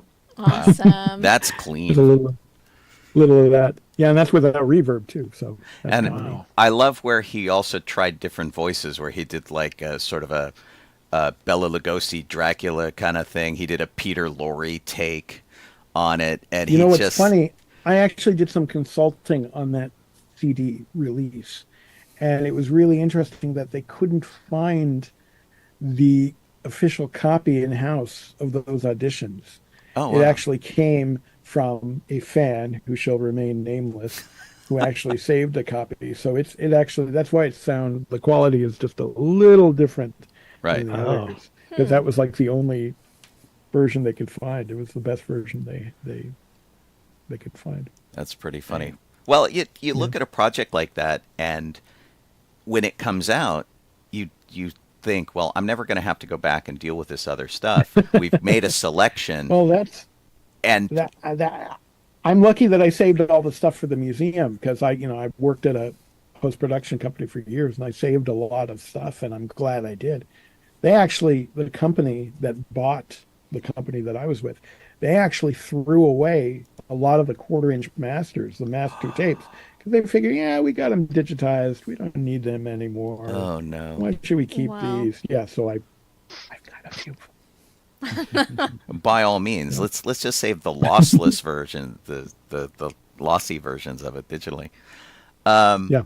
So you're credited as a sound editor. Of course, we know what that is. Yeah.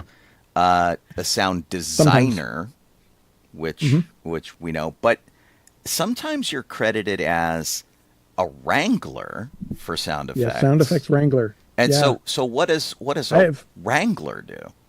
I have Joe Dante to thank for that credit, actually.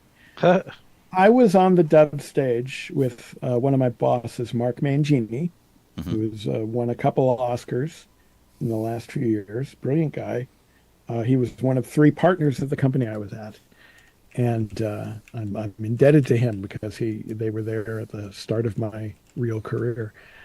But I had worked, I can't remember whether it was Looney Tunes Back in Action or Small Soldiers. It was one of Joe's films. And Mark was reviewing the credits because, it's the final dub. It's the last step. This is like the last chance everyone has a chance to, get their fingers in the film. And Mark comes to me and says, so what do you want your credit to be? You were an editor, but you also did a lot of, librarian stuff. What do you want to call yourself on this one? And I said, I don't really want to be called a librarian anymore because that was like an entry-level position, and I've grown beyond that.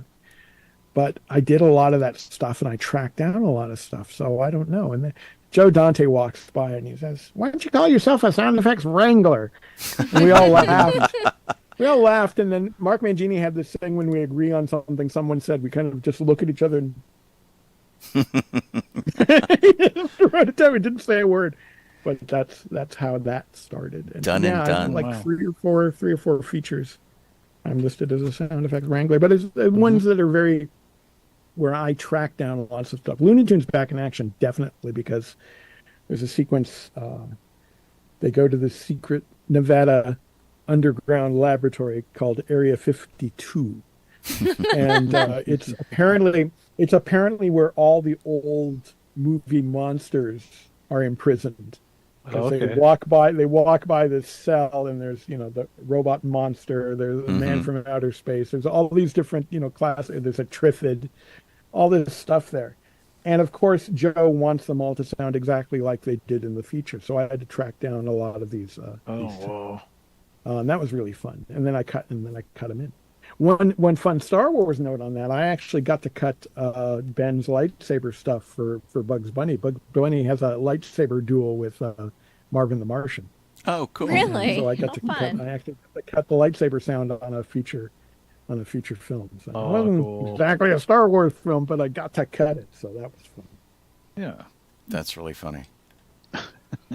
What is your? Is the Wilhelm scream your favorite sound effect? I've got a lot of history to it. I've got a lot of favorite sounds. Working on a Goofy movie was really fun. I was lucky to work on Beauty and the Beast and Aladdin and Lion King, but Goofy movie was really the most fun I've had on a show. Oh, that's and getting cool. to track down all that stuff. And one of my favorite sounds is the Goofy yodel. Some people call it a holler or a scream. Yeah. It's a yodel. It is a yodel. Because I was going through the Disney sound effects library trying to find the master of this goddamn thing. And it was I could not find it. And then I sort of backtracked and said, okay, where did we first heard it? Okay, we heard it in The Art of Skiing or whatever it was called. Yes. It was Goofy how-to cartoons. And so I was like looking into that. And the library at Disney was sort of a chronological sort of timeline. So I kind of knew generally where it would be. And I found this recording of a yodeler. And I was just saying to myself, oh, it's got to be in that. And it's funny because somebody released a good chunk of the Disney sound effects library commercially, but that yodel sound is in the library, but the Goofy part is cut out. This is how I found it here. Let me see. Is he here? Yeah, there he is. This is how it basically showed up in the. Wait, I'm not getting it. Hold on. The Yaha Huey. Yeah, exactly. That's exactly it. Oh, I'm gonna have to find it for you in a second. But yeah, I finally did track it down, and I was like, here we go.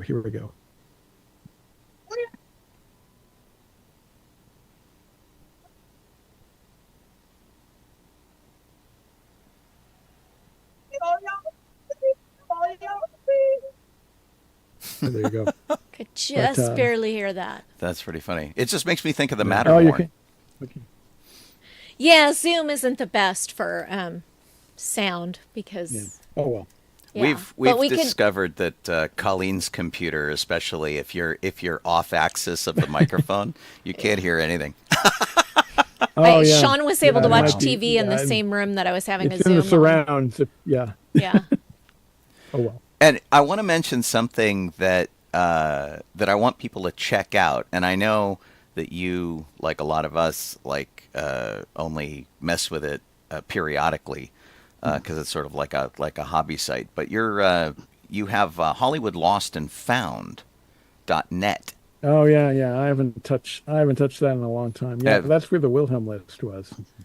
Yeah, and it's got a sound effects effects section. It's got locations and movie props and just some small stories and stuff. It's not a crazy populated site, but all of it's interesting, which is really cool. Yeah, I need to like incorporate some of that into the museum. Hello. So that was from from the site that loads automatically when you load the page, which is the universal the universal phone ring, yeah. Which That's never funny. sounds like it fits in a scene ever. It's the worst phone sound. You hear that at the beginning of every Rockford Files, yeah. Right. Yeah. But it never sounds like it's sound from the set. It obviously sounds pasted in. No.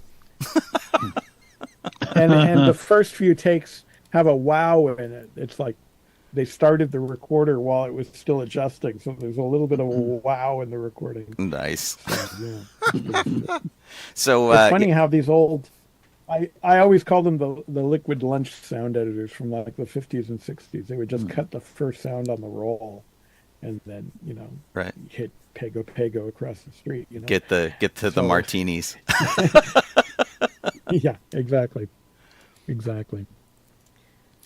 So is that it, the universal sound, or do you have, what is a sound that you just loathe, that you like cringe every time you hear it? That one's one of them. I know Ben mentioned it in one of the, I think his Bantha Tracks interview. He mentioned the universal phone ring.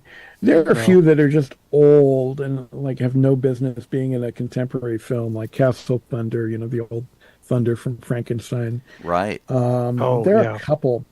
There are a couple that are. There were back in the single camera days at uni.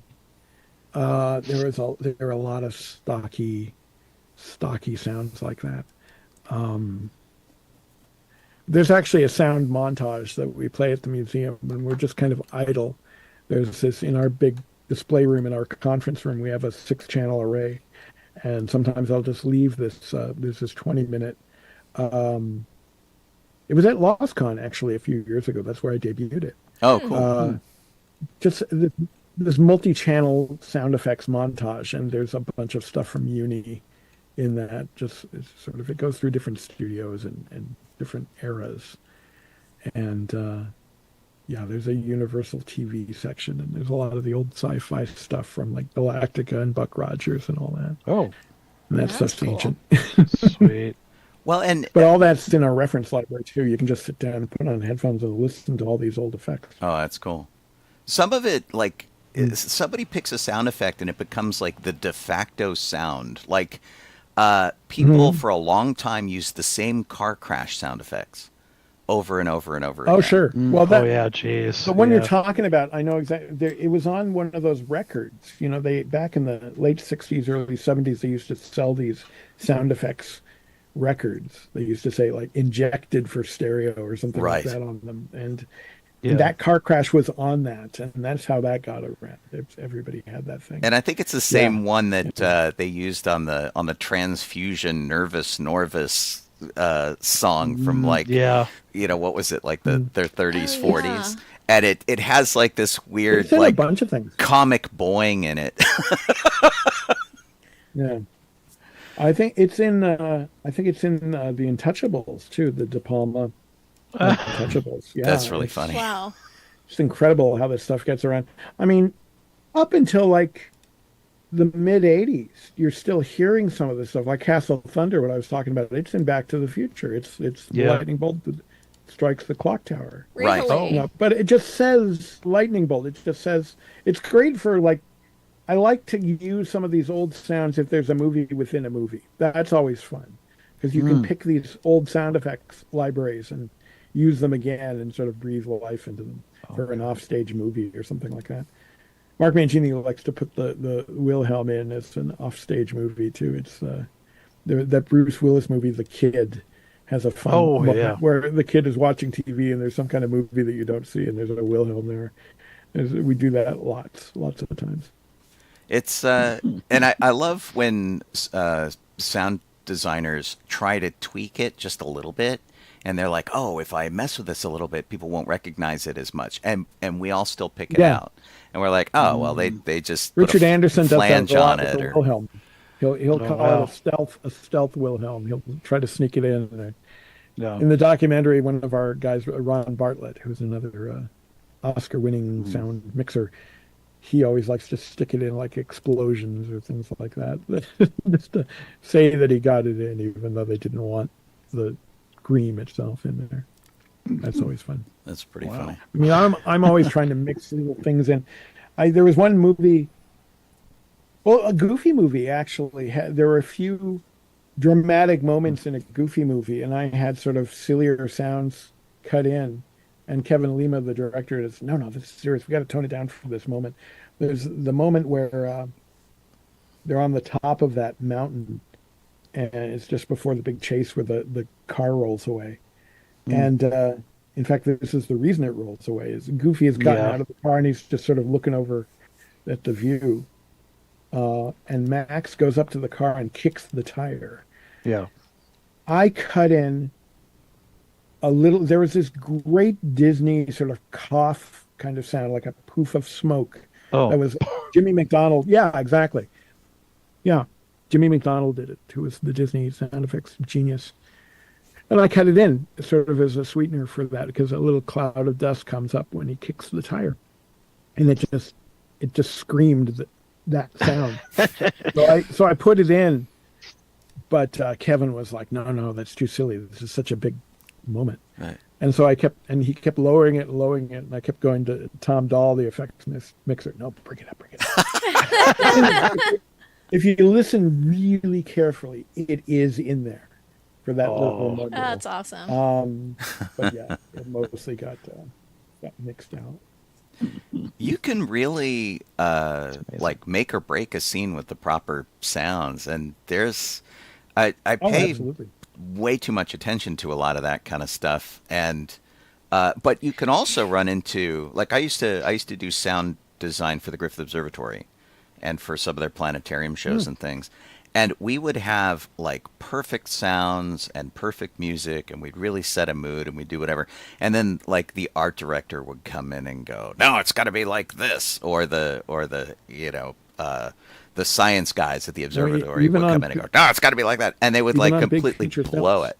Yeah, that kind of stuff happens all the time when you slave away and work on something, and then ultimately whoever is in creative control say, no, I don't like that, or no, let's tone that down, or and you feel dejected that all this work kind of just got evaporated, but ultimately it's their story, it's their thing, so you got to let them do that. But yeah, that's like recurring, and it's a recurring theme, Sean. I've heard that many times. Oh, completely. But sometimes it's one thing if they have a mood that they're going for that they don't like yours and they want to do something else. It's another thing when you feel they've really made the worst decision. Yeah. Oh yeah. No, absolutely. And you do what you can to sort of rectify it. But yeah, it's tough sometimes. Mark Mangini tells this great story on Star Trek IV, how he worked really hard on the sound of the probe, the big probe sound. Mm-hmm. Oh, yeah. And Leonard Nimoy, who directed it, just hated everything he did. And finally, it came to the 11th hour, and they're on the dub stage finaling this thing. And Leonard's like, okay, let's hear your latest version. And he hated it also. And Mark was like, well, what do you want? What do you, if you could replicate the sound yourself, what would it sound like? And Nimoy said, well, it would probably be kind of like that. Yeah. And Mark goes, get a microphone. And they brought a microphone to the stage, and Leonard did that, and they processed it and muddied it up and added a couple things, and that's the probe sound. That's the sound. Wow. Yeah, that's Nimoy's voice. I accidentally sat next to Leonard Nimoy. He was feeling a little ornery making him do it. But, that's awesome. I accidentally sat next to him at the Cinerama Dome for opening night of Star Trek 4. We went... Nimoy? Yeah, Leonard Nimoy. And it was... I wish I had known that, because I totally would have leaned over to him and gone, whoop, whoop, whoop, whoop. Yeah. He was a really nice guy. I'm trying to finish. I keep saying this. I've been working on it for like 8 years, but I've been trying to finish a book on my sort of adventures in sound. And the day I was actually officially hired at that shop, Leonard was there working with Mark on another film. It was either Three Men and a Baby or The Good Mother. It was one of those. But one of the partners saw that I was in the shop and said, you know, he would joke with me, Steve Flick. He would look at me and say, "Are you on payroll yet?" And I was like, "No, not yet, Steven." And one day he kind of like looked at me and like an eyebrow went up and he said, "Are you going to be here a while?" And, yeah. So he runs off, and then I hear on the PA, you know, "Mark Mangini and Richard Anderson, come to Steve Flick's room." Those are the two other partners. And I saw them both, you know, go up, and Mark ran. He was like in a meeting or something and couldn't take too much time. I later found out he was auditioning sounds with Leonard Nimoy, because Leonard sort of wandered into the kitchen where I was hanging out waiting to hear my fate. And I was talking to another friend of mine there who was basically saying, you know, "Oh, you'll be great here. You know, it'll work out fine. You know, I'm sure they're going to hire you, et cetera, et cetera." And he walks away. And Nimoy is making himself a cup of tea or something, and he's like listening to everything. And it's just me and Mr. Spock in the kitchen for a moment. And he looked at me and, "You going to work here?" I said, "Yeah, I hope so. They do good work." And then he walked away. So I had a moment with Spock. That's fun. And then a moment later, yes, they called me up to the room and they hired me. And I was there for almost 20 years. Oh, that's very cool. Yeah.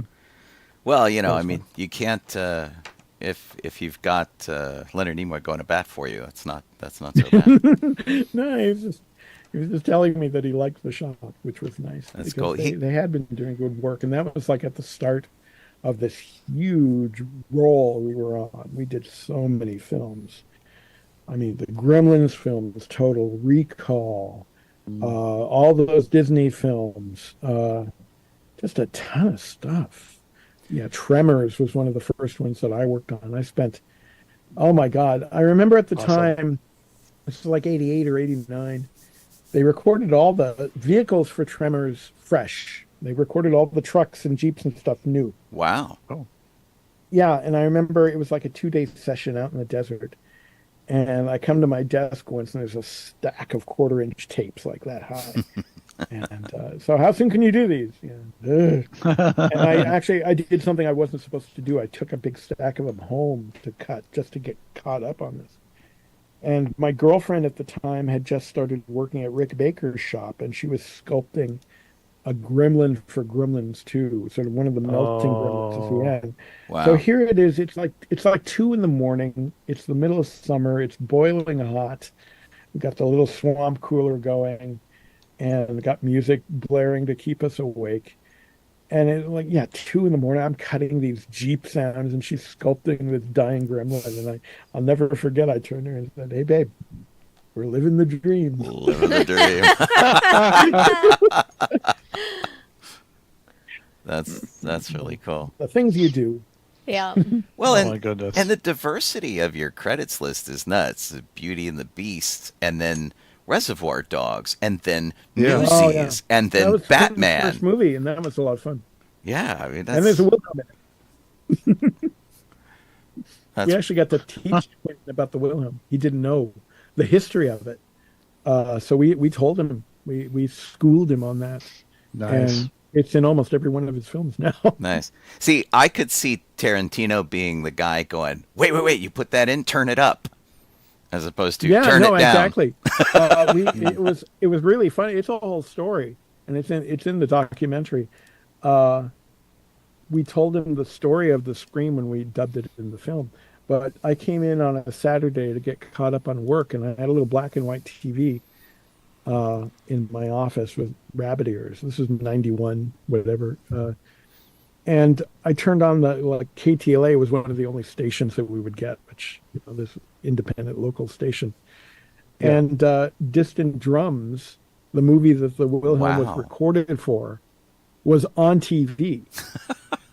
And so I went down to the dub stage and I said, "Hey, Quint, you know that movie I told you about with the scream? It's on right now." And he's, do you know when it's coming up? Can you give us 5 minutes? And I said, "Yeah, sure, I can." Okay, you do that and let us know, and we'll be up in your room. We'll listen.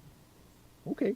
And so, there's half the crew, the sound crew, in my room waiting for this moment for this, guy to get an arrow in his leg or whatever. It was Distant Drums, so it was like one of the Native Americans getting killed, but. Yeah, as soon as it came on in the film on this little TV, he was screaming like, "That's in my movie!" Nice. He loved that. It was a big film history nut. See, most people like sports events like that, where it's big epic historical sports, touchdown or the great baseball play. No. We sit around waiting for a sound effect to show up. That's really awesome. It's pretty silly. So we have very strange lives. Your museum has support by Patreon, and we have a Patreon page. We've been putting up content for several years while we were suffering through COVID. We were going to have a location, and then COVID kind of derailed that. So I basically started a bunch of interviews and webinars and things like that, and they're all on Patreon. I haven't been able to post new stuff in a while. I feel bad for my subscribers, but luckily there's a huge amount of content that's already there. Right. So people can sort of wade through all these things.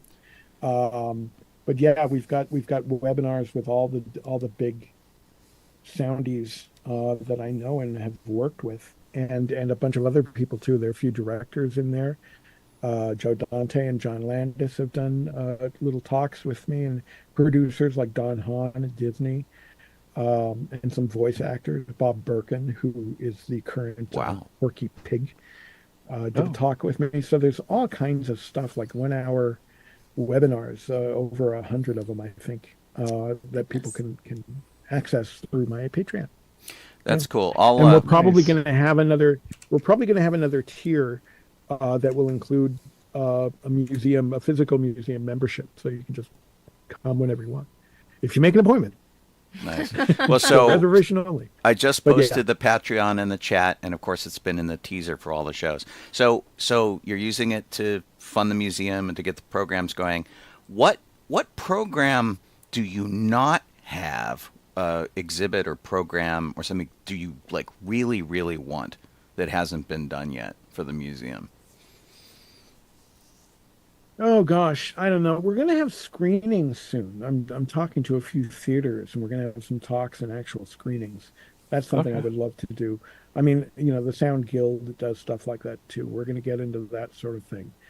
But it's sort of, it's interesting. We're not too far from Walt Disney Imagineering. It's like right down the street, actually.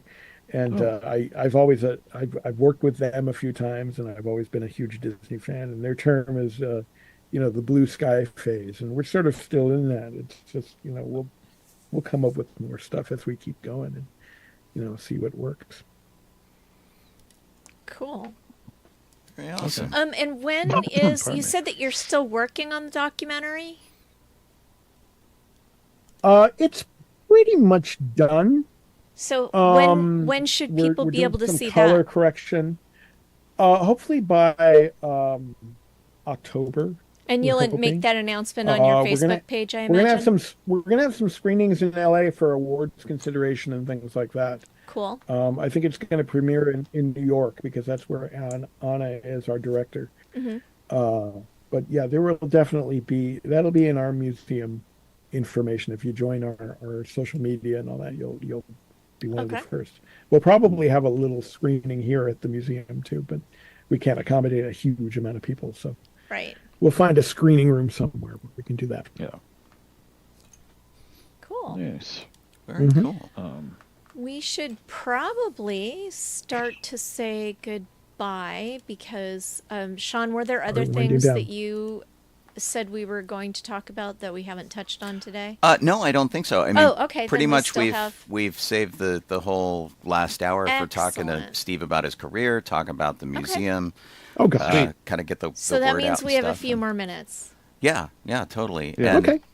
Um, Like I said, I haven't been watching the chat, so I don't know if anyone Okay. has any questions there. Yeah. But no, whatever you want. I often tell people, I don't often prepare too much when I do talks, but I tell them to look at my IMDb page, and if you see any titles there that you want to talk about, I can tell you a story about those. I don't... if anyone in 'Cause the audience... there's always something. I do. If anyone in the audience... Real quick, Jeff. If anyone in the audience has questions, just type them in the stream, and I'll see them. Go ahead, Jeff. Okay. My question's kind of about basically the Disney animated musicals would be part of this, but mostly about Cats Don't Dance with Scott Bakula and Jasmine. That was a Gansett. fun show. Yeah. And it says sound editor, and what I'm wondering is that meaning all the sound, or is it just the sound effects? Usually when it or- says or- sound editor, yeah, there's a bit of a crossover. We try to be specific as to Okay. dialogue, ADR, sound effects, Okay. but not always. I mean, you watch some of those old movies where there's only like a department head or something like that, or sound editor. They probably did a lot more than they're just credited for. Okay. One of my heroes, Treg Brown, who did all the Warner Brothers cartoon sound effects, he was credited on the original shorts, Warner Brothers shorts, Bugs Bunny and all that, as film editor. Oh. And that's a very vague thing for what he did. Yeah. So it's kind of hard to get that. And even in the beginning, when the term sound designer started, it kind of meant, well, it was supposed to meant in its purest term, and it only applied to a few guys who were doing it. Okay. Like Ben Burt was one of them, and Walter Murch, and Alan Splatt also, who did all of David Lynch's films. Okay. Brilliant artist. We have his sound library in the museum. Sound designer was basically meant as a title for someone who helps record the sound, whether it being the production dialogue or sound effects in pre-production, edits the sound, oversees all the editing, and mixes, has a hand in the mixing Oh, also. okay. So sound design is like, the one guy who sort of oversees the whole thing. Okay. And then you have like supervising sound editor that oversees specifically the cutting, and then you have re-recording mixers. So yeah, it's interesting. I tell kids who are getting into the craft that sound is one of those things. It's kind of like medicine, where you can study dentistry or be a pediatrician or something like that, or a number of other things, and still be in medicine. Sound is very much like that. There's so many different facets to it. Okay. But that, I don't know if that answers your question. or Well, not. I mean, yeah, pretty much. I mean, and like between say live action to animation, is there a huge jump in what you have to do if you're doing that between the two? Animation, you don't get anything for free. It's just you get these dry dialogue recordings, and you got to put everything else in. Okay. With a live action film, if you have a really good production recordist, you might get a few extra things and some backgrounds and things like that. But depending on the kind of film it is, if it's a big special effects film especially, there's a lot of sound design still to be done. But animation, it's like you got to cover everything. Especially now. Back in the day, you watch an old Disney film from like the 1940s and 50s. They didn't cover that much, mostly because it was all on optical film, and that doesn't hold as much information. And now with Dolby Stereo and Atmos and all of that stuff, we can cram in so much detail. Sometimes too much. Sometimes they overdo it. But you can get a lot more interesting stuff in there. So gotcha. It's fun to sort of cover the whole thing. Eric from the audience has a question. If there were any special challenges to do Apollo 13? Apollo 13 was a fun film. I loved working with those guys, Ron Howard and all that. There was actually a moment where one of the astronauts came by the shop. Lovell himself actually came by. Wow. And I was working on the master alarm. I was working on the master alarm sound. And I recreated it exactly. I got the specs from our consultant and recreated it. I played it for him, and he almost went white. He was like, "Oh yeah, that's it." That was kind of scary. But ultimately, it's not in the movie though, because Ron Howard didn't like it. He thought it sounded too much like a Euro siren. It was funny. I was having lunch with Ben Burt, and I told him the story, and I told him how I made it. It was this two-tone sound. This I told Ben how I made it, and he said, "That's exactly how I made the Millennium Falcon alarm that about to come out of the light hyperspace." speed." Yeah. So we had a little chuckle about that. But yeah, it's Ron Howard thought it sounded too much like a Euro siren. So we just put in a button that John P. I was a little upset about that. You caused Lovell dramatically PTSD for no reason. So one of the questions that we were asked... But yeah, Apollo 13 was a fun one. We talked about your career and all the stuff that you've done. I don't think we adequately covered how you actually got your start. How did I get my start? Which I think Dawn asked. I was very lucky that I grew up with with a dad. My dad was a sort of a consultant for science fiction films. Oh, and I grew up following him to meetings on all the studio lots and things like that. And science fiction and fantasy films are like the best sounding films. They've got all this wonderful stuff. And so I grew up watching all the classics, War of the Worlds, Forbidden Planet, all that stuff. And I was always fascinated with the sound because I always used to take a tape recorder and record the movies and listen to them over and over.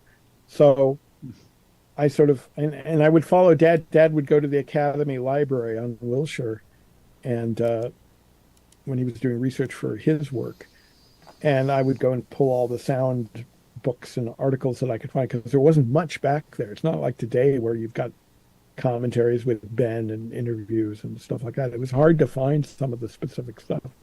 And so I dug and I found everything I could.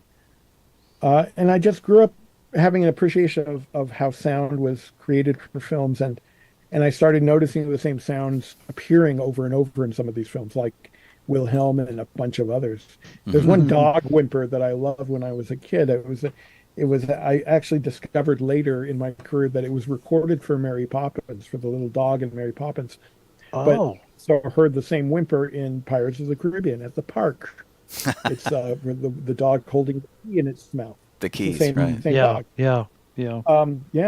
So I that was a big light bulb moment that it's somebody's job to save sounds, archive them for editors to reuse.